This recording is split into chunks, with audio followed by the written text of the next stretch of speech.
The new prehistoric park was coming along nicely. The whole premise for this particular zoo was that all the animals weren't dinosaurs, but instead other mammals, insects, and reptiles. The first two editions were great successes already, but for the next edition, the higher-ups wanted something more famous, and thus the smilodon was added, which in the common tongue was referred to as the saber-toothed tiger.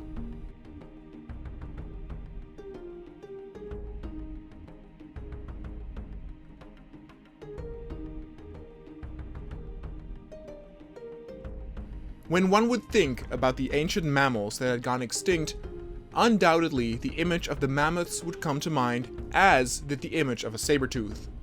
Their physical build was not necessarily big, though of course they were way more massive than the average cats we know and love today. The biggest discovered saber-tooth weighed around 220 kilos, and though its size was pretty small, it was believed that it hunted pretty big prey.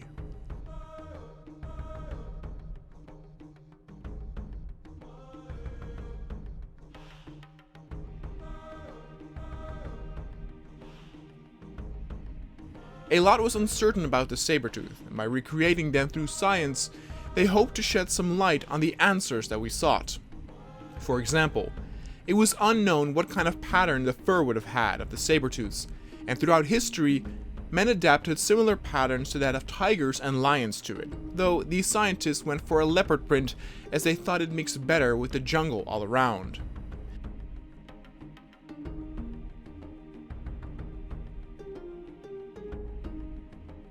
Their distinct feature were of course the large fangs hanging from their mouth. But even here, there were still mysteries laying await on how they were utilized.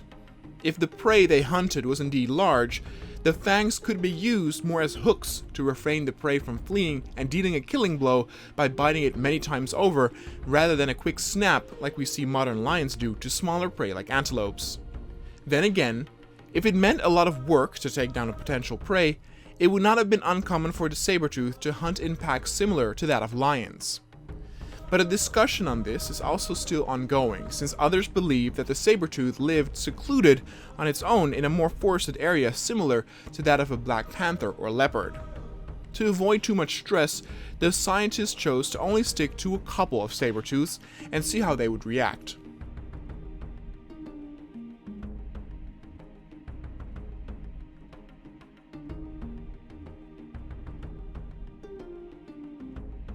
They had plenty of room to move around in and seek shade if need be, and the peace and quiet definitely seemed to do them good.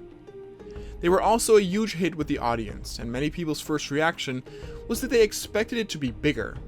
One could guess that through art, movies, and pop culture, the stories and image of the smilodon had made it bigger, literally, than it actually was. But here, in front of everyone's eyes, stood the actual saber-tooth, with a few artistically free nicks and knacks presented by the scientists themselves.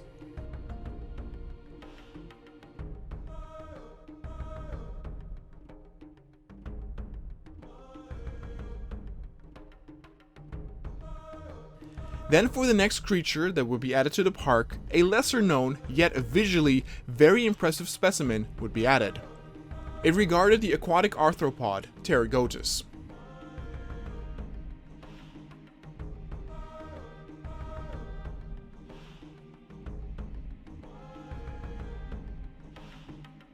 Now, as mentioned before, this creature was aquatic in nature, and it was to be believed that it was not able to traverse on land, for its tiny, thin legs lacked the spinal structure to support its own weight.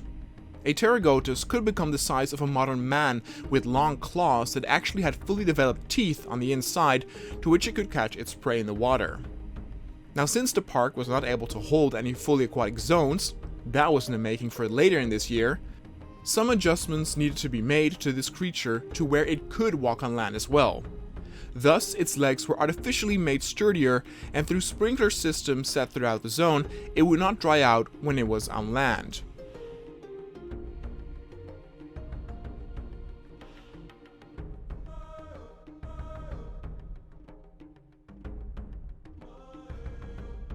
Nevertheless, the zone itself of course still would have plenty of water where it would feel most at home.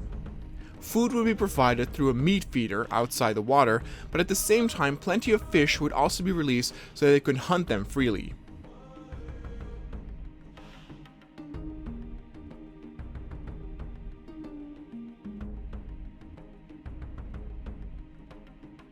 Their flat nature made them yet again pretty difficult to see when they were moving through the tall grass or submerged.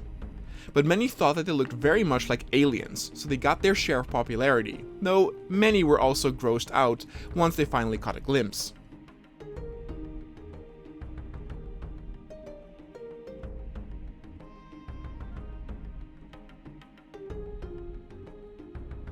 This corner would definitely function as the creepy crawler section, and opposite of the zone, plans were already being arranged for another creature that had plenty of legs to spare. But that would come in due time, because for now, the next animal that would be added to the park was a golden oldie.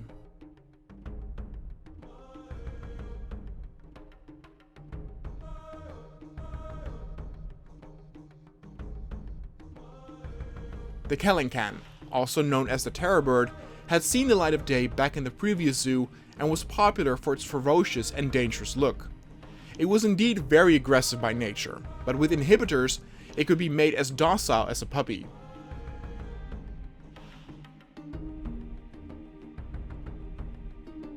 Now, nothing could be done for the aggressive demeanor, however, but many thought that the look was very impressive. They enjoyed being at the top of the food chain back when they roamed freely, and by their movement and behavior, it became all the more apparent how much dinosaurs were connected to birds rather than reptiles.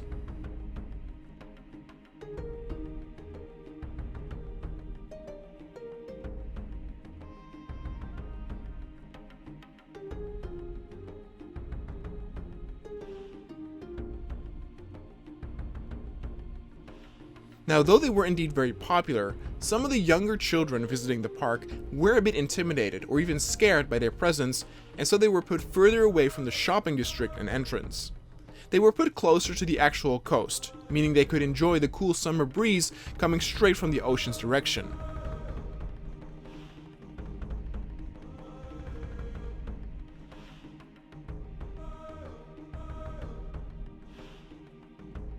Not too many giant carnivores would be added to this park, so the Kelencan was definitely a highlight on that regard.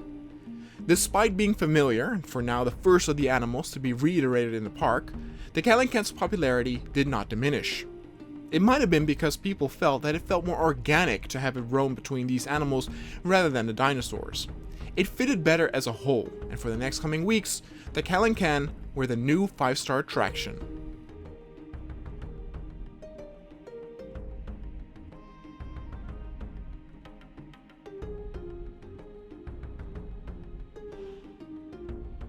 The park had been expanded quite a bit in such a short time. There were still plenty of new animals to be brought in that never had been showcased to the world before in previous parks. Some of the guests were already impressed to begin with on how many different species they had in the park right now. It kept the people guessing on what would come next.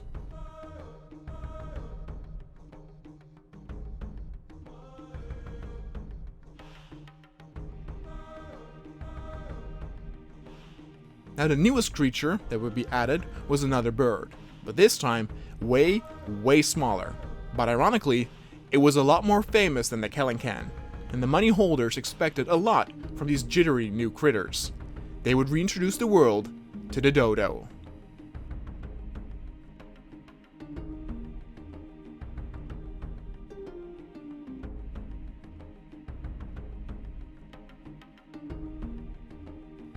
The hype and enthusiasm that surrounded this small bird was immense.